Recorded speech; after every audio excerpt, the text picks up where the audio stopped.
దేవుడు పడగొడితే నిలబెట్టేవాడు ఎవడు రాడండి. కానీ రాసి పెట్టుకోండి, దేవుడు నిలబెడితే పడగొట్టేవాడు ఎవడు లేడు, రాడు. అటు జేజమ్మ కూడా వచ్చి మనల్ని ఎవడు ఏమీ చేయలేడు. ఎన్ని అలాంటివన్నా, ఎలాంటివి చేసినా, ఈ సెమినార్నే కాదు మనం చేస్తున్న పరిచర్ని పాడు చేయాలని ఎవడన్నా అనుకున్నా, వాళ్ళ సరాసరి ఎవరు కనుగుడ్లో వేలాడుతున్నట్టు తెలుసా?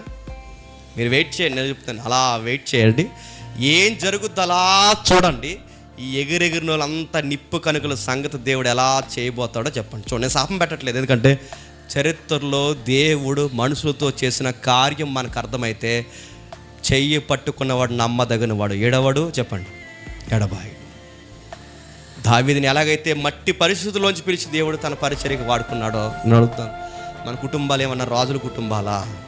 మన సిటీ లైఫ్, మన ఏదైనా సిటీ లైఫా? పల్లెటూరు నుంచి, ఎక్కడి నుంచో మూల నుంచి మనం పిలుచుకుని ఈరోజు తెలుగు రాష్ట్రాలకి ఘనంగా దేవుడు పరిచర్య చేస్తే, ఈ పరిచర్ని అలా ఆరిపోయాలనుకుంటే దేవుడు ఊరుకుంటాడా? ఆరిపోయాలనుకున్న ఆరిపోతాడు, గుర్తుపెట్టు.